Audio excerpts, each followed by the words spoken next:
Hello students, expert guidance class science की class में हम लोग जो केमिस्ट्री वाला पोर्शन अपना कर रहे थे, तो उसमें अब तक हम लोग एलिमेंट्स के बारे में पढ़ रहे थे। हमने चर्चा किया कि एलिमेंट्स कितने टाइप्स के होते हैं, और तो सबसे पहले देखिए जो वर्गीकरण मिलता है मेटल नॉन मेटल इसके आधार पर।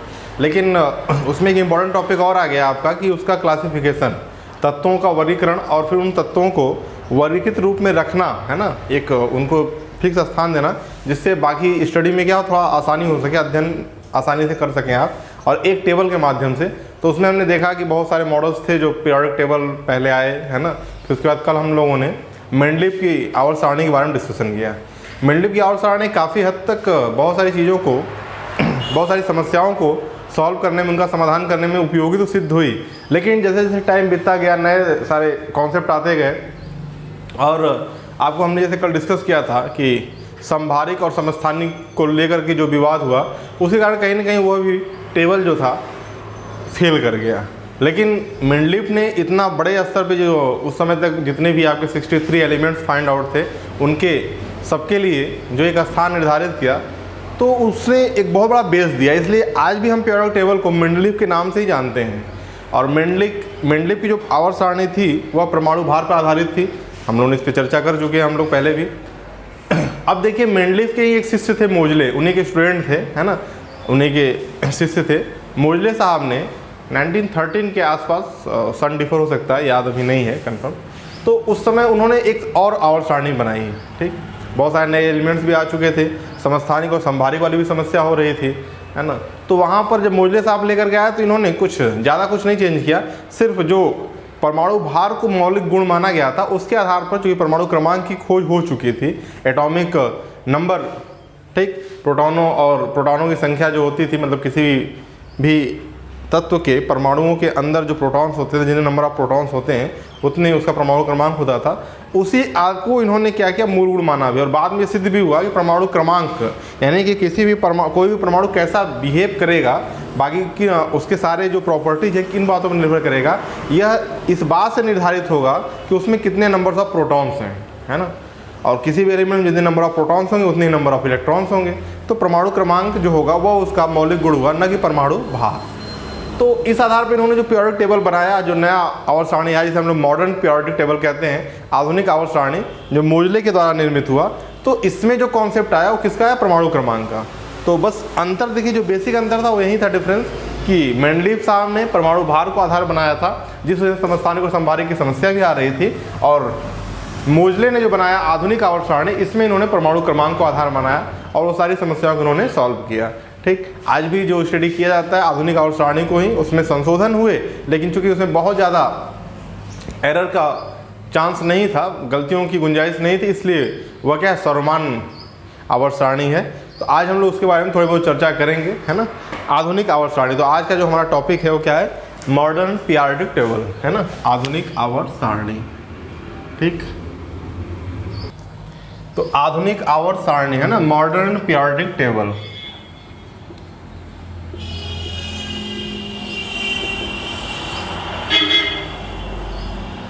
ठीक, तो सबसे पहले आधुनिक आवर्त सारणी को दिया किसने, तो मोजले साहब ने।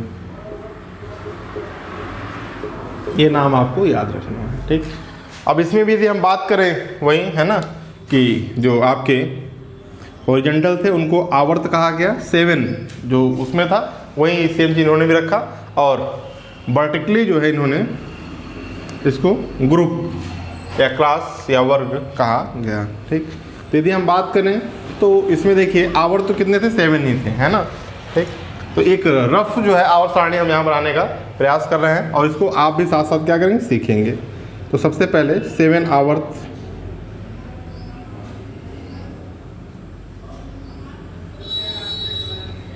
To 3 4 5 6 then 7।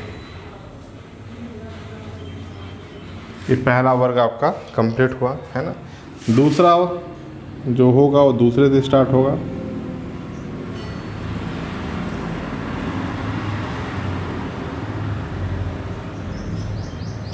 तीसरा जो वर्ग होगा वो आपका तीसरे से, है ना, पहला दूसरा तीसरा छोड़ करके चौथे से स्टार्ट होता है। और ये कितने होंगे इसमें, और 10 होंगे आपके। 1 2 3 4 5 6 7 8 9 एंड 10 है ना। इस तरीके से आप इन चीज़ों को हटा देंगे।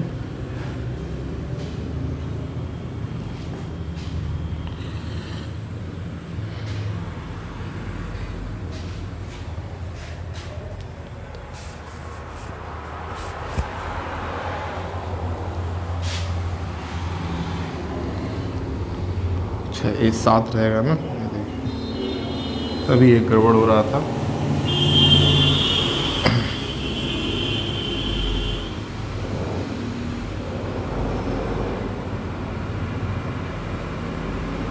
आपने पढ़ा होगा पहले कभी SBDF ब्लॉक है ना, तो ये जो बीच वाले होते हैं डी ब्लॉक वाले एलिमेंट होते हैं है ना, 10 1 2 3 4 5 6 7 8 9 10। इसके बाद आपके देखिए सेकेंड से स्टार्ट होगा और ऐसे ऐसे आपके 5 कॉलम होंगे, 1 2 3 4 5 और लास्ट जो होगा 6 आपका वो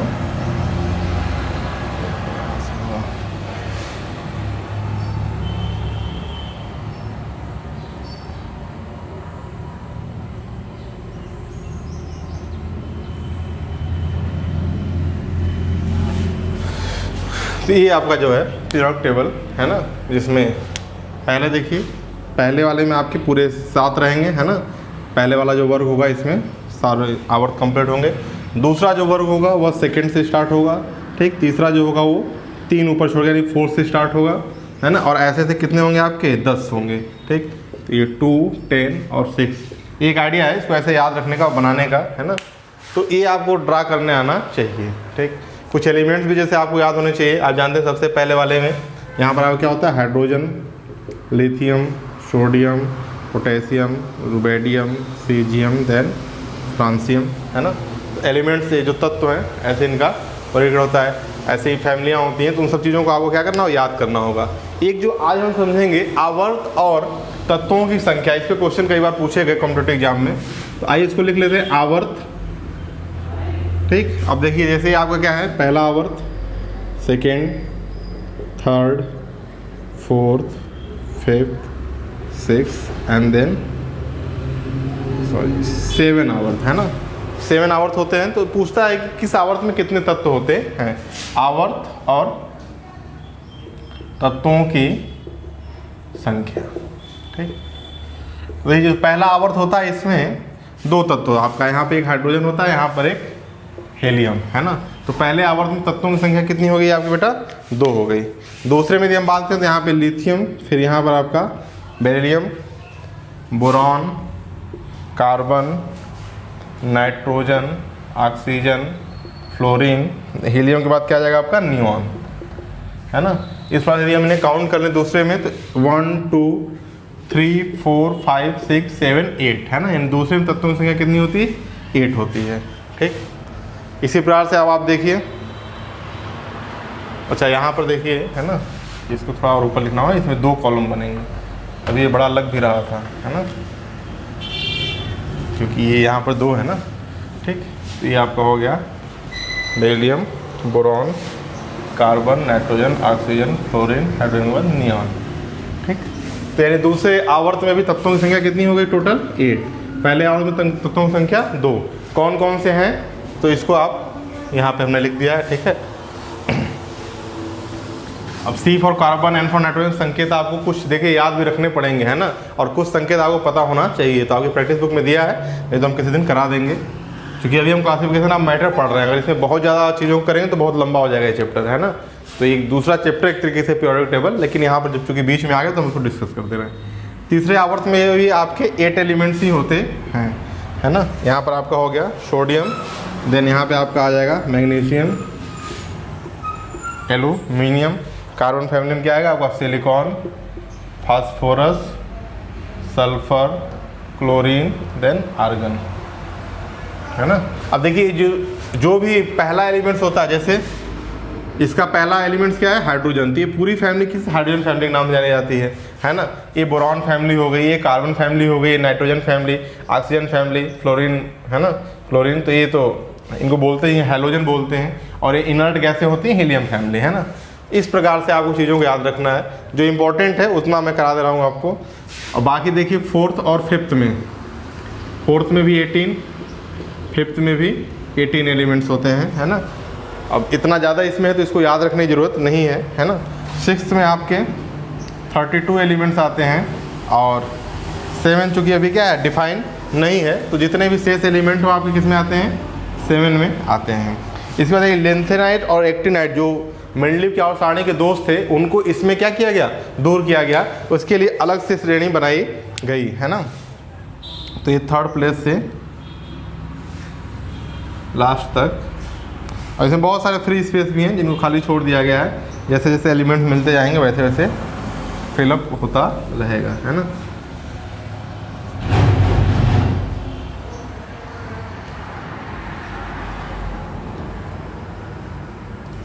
ठीक, तो ये लेंथेनाइट और एक्टिनाइट ये दो अलग से आपको बनाया गया।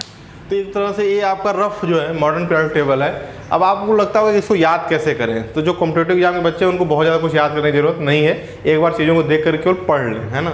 बाकी जो बच्चे अभी हाई स्कूल में हैं, जिन्हें इंटर साइंस से पढ़ना है, उनको पीरियोडिक टेबल आना चाहिए।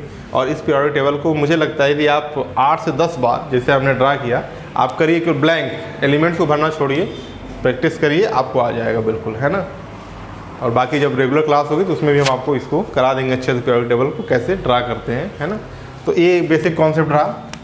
अब नेक्स्ट वीडियो में आज आपके लिए इतना ही है ना। आप इसको होम असाइनमेंट के रूप में कंप्लीट करेंगे, पीरियोडिक टेबल को अच्छे से तैयार करेंगे। नेक्स्ट वीडियो में हम बात करेंगे आवर्त की क्या विशेषताएं, ग्रुप की क्या विशेषताएं हैं, और आधुनिक आवर्त सारणी में क्या क्या चीज़ों को हमने सीखा, है ना। तो चलिए आज इतना ही, थैंक यू।